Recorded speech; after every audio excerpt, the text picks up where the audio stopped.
Voilà le prêtre. Ouais, il est juste 30. Hein. Il est 15h30. Mila et Michel vont maintenant poser au pied d'Émilie cette lumière d'amour. En entrant dans cette célébration, nous allons nous mettre à l'écoute de la parole de Dieu, parole qui a traversé les millénaires pour arriver jusqu'à nous. Cette lecture que nous allons entendre maintenant par notre ami. L'amour nous fait passer de la mort à la vie. Être vrai dans sa vie quotidienne, aimer par des actes et en vérité, partager son savoir, ses compétences, abandonner son confort, c'est cela donner sa vie pour un frère. Lecture de la première lettre de Saint Jean. Mais bien aimés, parce que nous aimons nos frères, nous savons que nous sommes passés de la mort à la vie. Celui qui n'aime pas reste dans la mort. Voici à quoi nous avons reconnu l'amour. Lui, Jésus, a donné sa vie pour nous. Nous aussi, nous devons donner notre vie pour nos frères. Celui qui a de quoi vivre en ce monde, s'il voit son frère dans le besoin sans se laisser attendrir, comment l'amour de Dieu pourrait-il demeurer en lui? Mes enfants, nous devons aimer, non pas avec des paroles et des discours. Dieu, nous aurons le cœur en paix. Notre cœur aurait beau nous accuser, Dieu est plus grand que notre cœur, et il connaît toutes choses.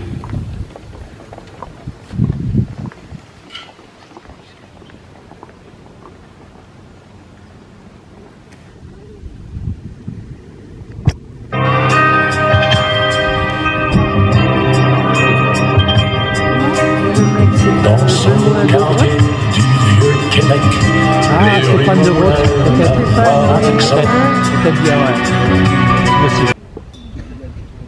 Le Seigneur soit avec vous.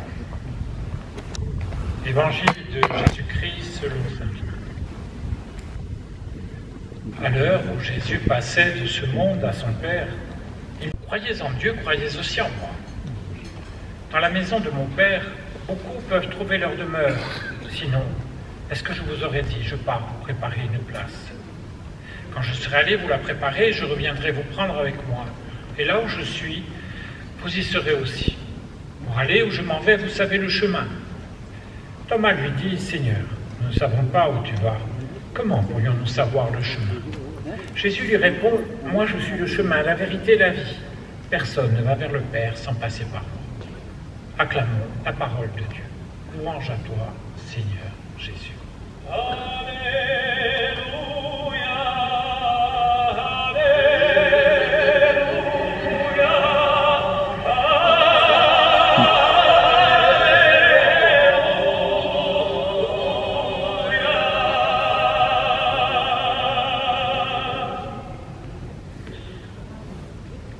Émilie, depuis l'annonce de ton départ, et dès que j'ai su que je viendrais aujourd'hui ici, j'ai cherché les mots. Les mots que je pourrais dire aujourd'hui. Ces mots, je les ai cherchés. Je les ai cherchés autour de moi, je les ai cherchés jusqu'au plus profond de mon cœur. Des mots humains, Émilie, il n'y en a pas. Pour pouvoir consoler aujourd'hui Mila, pour les autres, nous ressentons aujourd'hui ici. Comme il n'y a pas de mots pour leur apporter la consolation dont ils ont besoin. Alors tu sais, autour de toi, il y a des présences. Elles sont nombreuses. Elles sont nombreuses dans ce lieu, elles sont nombreuses autour de nous. Chacun et chacune d'entre nous vient avec un peu de ton histoire. Il y a autour de toi, et avec les tiens, des membres de ta famille, des amis qui sont venus de loin. Il y a nous, les uns et les autres. Mais même si ces démarches humaines sont importantes, nous avons tous conscience, Émilie, qu'elles sont d'un temps et pour un temps. C'est la raison pour laquelle nous mettons toujours, nous, au cœur de nos rassemblements, la parole de Dieu.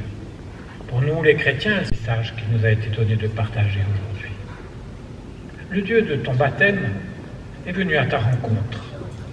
Un Dieu que nous cherchons bien souvent sur notre route. Un Dieu qui t'a peut-être paru lointain, si tu attendais qu'il descende de la croix.